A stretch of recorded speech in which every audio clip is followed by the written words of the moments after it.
ಸಹಜವಾಗಿ ಅವರ ಅಪಾರ ಸಂಖ್ಯೆಯ ಅಭಿಮಾನಿಗಳಿಗೆ ಅವರ ಓದುಗರ ಬಳಗಕ್ಕೆ ತುಂಬ ನೋವಾಗಿದೆ.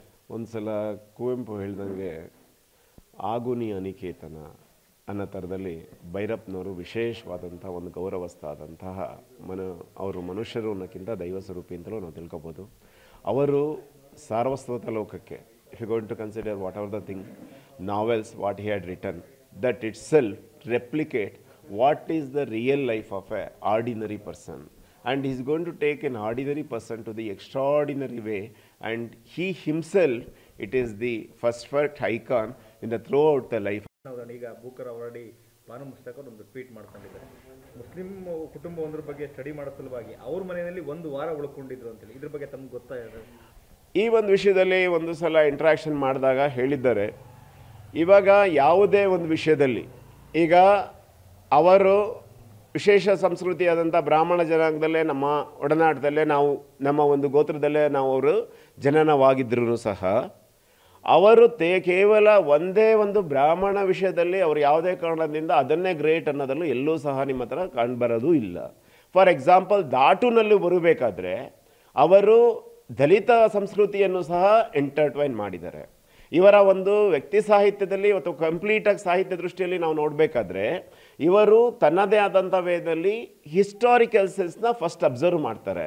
ಹಿಸ್ಟಾರಿಕಲ್ ಸೆನ್ಸ್ಗೆ ಸಾಮಾಜಿಕ ದೃಷ್ಟಿಕೋನವನ್ನು ಇವರಿಲ್ಲಿ ಕೊಡ್ತಾ ಬರ್ತಾರೆ. ಅದು ಯಾವುದಾರಾಗಲಿ, ರಜಿಯಾ ಆಗ್ಬೋದು, ಲಕ್ಷ್ಮಿ ಆಗ್ಬೋದು, ಯಾವ ರೀತಿನಾಗಲಿ ಇವಾಗ ಅವ್ರ ಮನೆಯಲ್ಲಿ ಇದ್ಕೊಂಡು ಬರೆದಿದ್ದಾರೆ. ಆಮೇಲಿಂದ ಬಾನು ಮುಸ್ತಕ್ ಅವ್ರಿಗೆ ಸ್ವಲ್ಪ ಬೇಜಾರು ಆಗಿರ್ಬೋದು, ಅದು ಬೇರೆ ಪ್ರಶ್ನೆ. ಆದರೆ ಇವರು ನಮ್ಮಲ್ಲಿದ್ದ ತಕ್ಷಣ ನಮ್ಮನ್ನೇ ಗ್ರೇಟ್ ಅಂತ ಬರೆದಿಲ್ಲ. ಇವರು ಮುಸ್ಲಿಮ್ಸ್ ಇದ್ದ ತಕ್ಷಣ ಅಲ್ಲೇ ಗ್ರೇಟ್ ಅಂತ ಅವ್ರದ್ದು ಬರೆದಿಲ್ಲ. ಅವರು ಅದು ದಲಿತರ ಮಲ್ಲಿದ್ದ ತಕ್ಷಣ ಅದೇ ಗ್ರೇಟ್ ಅಂತ ಎಲ್ಲೂ ಬರೆದಿಲ್ಲ. ಆ ರೀತಿಯಲ್ಲಿ ಅವರು synchronise, the word I am using, ಆ ಸಿಂಕ್ರೊನೈಸ್ ಅಂದರೆ ಅದನ್ನು ಏರಿಳಿತಗಳನ್ನು ಕರೆಕ್ಟಾಗಿ ಕರಾರುವಕ್ಕಾಗಿ ಇವರು ಬರೆದಂತಹ ವ್ಯಕ್ತಿತ್ವ, ಇವರನ್ನು ನಾವು ಅಬ್ಸರ್ವ್ ಮಾಡ್ಬೋದು. ಈ ಆವರಣವನ್ನು ಹೇಳಬೇಕಾದ್ರೆ ಎಲ್ಲ ಸುಟ್ಟಾಕಿ ಅಂತ ಬೇಕಾದಷ್ಟು ಜನ ಹೇಳಿದ್ದಾಗ ಇವರು ಒಂದೇ ಒಂದು ಮಾತು ಹೇಳಿದರು. ಈ ಆವರಣದು ಯಾವುದನ್ನು ನಾನು ಬರೆದಿರೋದು ನನ್ನ ಒಂದು ವೈಯಕ್ತಿಕ ದೃಷ್ಟಿಕೋನದಲ್ಲಿದ್ರೂ ಸಹ ಪ್ರತಿಯೊಂದು ಇಷ್ಟು ಕಾದಂಬರಿಗಳನ್ನು, ಇಷ್ಟೊಂದು ವ್ಯಾಖ್ಯಾನಗಳನ್ನು ನಾನು ಅನುಭವಿಸ್ಬಿಟ್ಟು ನಾನು ಬರೆದಿದ್ದೀನಿ. ನೀನು ಆವರಣ ಸುಟ್ಟಾಕಬೇಕು ಅಂದರೆ ಇಷ್ಟನ್ನು ಸುಟ್ಟಾಕು, ನೀನು ಆಮೇಲೆ ಬಾ ನನ್ನ ಹತ್ರ ಅನ್ನೋಷ್ಟರ ಮಟ್ಟಿಗೆ. ಈಗ ಫಾರ್ ಎಕ್ಸಾಂಪಲ್ 21 ವರ್ಷ ಇದ್ದಾಗ ವಂಶವೃಕ್ಷವನ್ನು ಬರೆದಿದ್ದಾರೆ. ವಂಶವೃಕ್ಷವನ್ನು ಬರೆದಿದ್ದಾಗ ಧರ್ಮಶಾಸ್ತ್ರವನ್ನು ಕೂಲಂಕುಷವಾಗಿ ಅನಲೈಸ್ ಮಾಡ್ದಲೇ ವಂಶವೃಕ್ಷ ಹೊರ ಬಂದಿಲ್ಲ. ಹಾಗಾಗಿ ಪ್ರತಿಯೊಂದು ವಿಷಯವನ್ನು ಇವನು ಅನಲೈಸ್ ಮಾಡ್ದಲೇ ಯಾವ ವಿಷಯವನ್ನು ಬರದೇ ಇಲ್ಲ. ಹಾಗಾಗಿ ಅವ್ರೇನಾರು ಆ ಥರ ಏನಾರು ಬರೆದಿದ್ದಿದ್ರೆ ಅದು ಯಾವನೋ ಒಬ್ಬ ಪಿಕ್ಚರ್ ಮಾಡ್ದಂಗೆ ಎಂಡಾಗ್ಬಿಡುತ್ತೆ.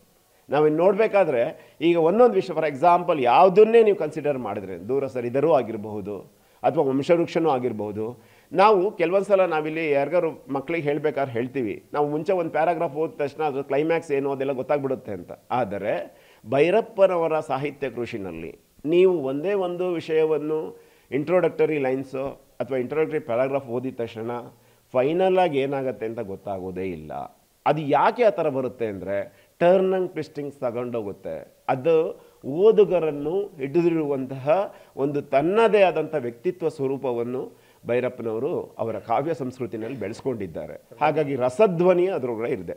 ಸಾಹಿತ್ಯ ಲೋಕಕ್ಕೆ, ಸಮಾಜಕ್ಕೆ ನಷ್ಟ ಒಂದು ಕಡೆ ಆದರೆ ಕುಟುಂಬಕ್ಕೆ ಇವ್ರನ್ನ ಕಳ್ಕೊಂಡಿರ್ತಕ್ಕಂಥ ನೋವು ಯಾವ ರೀತಿ ತಾವು ಹೇಳ್ತೀರಿ? ಇದು ಸಾಹಿತ್ಯ ಲೋಕದಲ್ಲಿ ಎಲ್ಲರ ಜೊತೆಗೂ ಕಳ್ಕೊಂಡಿದ್ದೆ.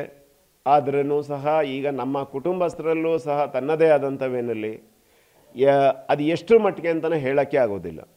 ಆದರೆ ಇನ್ನೊಂದು, ನಾವು ಒಂದು ಮಜಲಿಂದ ಇನ್ನೊಂದು ಮಜಲು ನಾವು ಓದಬೇಕಾದ್ರೆ ಯಾವುದೇ ಒಂದು ಹುಟ್ಟಿದ ವಸ್ತು ಸಾಯಲೇಬೇಕು. ಸಾಯೋದು ಕಂಪಲ್ಸರಿ, ಹುಟ್ಟೋದು ಒಂಥರ ಆಕ್ಸಿಡೆಂಟಲ್ ಅಂತಲೂ ಹೇಳ್ತೀವಿ. ಇದರಲ್ಲಿ ನಾವು ಭೈರಪ್ಪನವರನ್ನು ನಾವು ಯೋಚನೆ ಮಾಡಿದ್ದಾಗ, ಅದ್ರ ಇನ್ನೊಂದು ಸಲ ರಿಪೀಟ್ ಮಾಡ್ತಾ ಇದ್ದೀನಿ, ಯಾವುದೋ ಒಂದು ದಿವಸ ಅವರ ಒಂದು ಪುಣ್ಯಾತ್ಗಿತ್ತಿ ತಾಯಿಯಾದಂತಹ ಗೌರಮ್ಮನವರು ಅವರು ತಗೊಂಡಂಥ ಡಿಸಿಷನ್ಸು ಈ 94 ವರ್ಷದ ತನಕ ಭೈರಪ್ಪನವ್ರು ನಮ್ಮ ಜೊತೆ ಇದ್ದಾರಲ್ಲ ಅನ್ನೋದೇ ಗ್ರೇಟ್ ಆಗುತ್ತೆ. ಯಾಕೆ ಅಂತಂದರೆ ಅವರು ಯಾವಾಗಲೂ ಪ್ಲೇಗೆಲ್ಲ ಬಂದು ಇವ್ರಿಗೂ ಸಹ ಪ್ಲೇಗಿನ ಒಂದು ಇದು ಭೀಕರವಾದಂಥ ಒಂದು ಕಾನ್ಸೆಪ್ಟ್ ಇವ್ರಿಗೂ ಬಂದ್ರೂ ಸಹ, ಆದರೂ ಸಹ ದೇವರ ಒಂದು ಭೈರಾದೇವರ ಒಕ್ಕಲುತರಗ ಭೈರಪ್ಪನವರು ಅನ್ನೋ ಒಂದು ವಿಷಯದಲ್ಲಿ ಅವರು ಬಂದಂಥ ಒಂದು ವಿಷಯದಲ್ಲಿ ಇದುವರೆಗೂ 94ನೇ ವರ್ಷ ತನಕ ಅವರು ವಿಶೇಷವಾಗಿ ನಮ್ಮ ಜೊತೆ ಇದ್ದರು. ತನ್ನದೇ ಆದಂಥ ವೇನಲ್ಲಿ ಜಸ್ಟು ಪ್ರತಿಯೊಂದು ಹಳ್ಳಿಯನ್ನು ಕರೆಕ್ಟಾಗಿ ತನ್ನದೇ ಆದಂಥ ವೇ ಆ್ಯಂಡ್ ವ್ಯೂ ನಲ್ಲಿ ಅವರು ನೋಡಿ ನಮಗೆ ಯಾವ ರೀತಿ ಒಂದು ಕಾವ್ಯ ಪ್ರಪಂಚದಲ್ಲೇ ವಿಶೇಷವಾದಂತಹ ಒಂದು ವಿಷಯವನ್ನು ನಮಗೆ ತಂದುಕೊಟ್ಟಿದ್ರಲ್ಲಿ ಅದರೊಳಗೆ ಗೌರವನೂ ಇದೆ.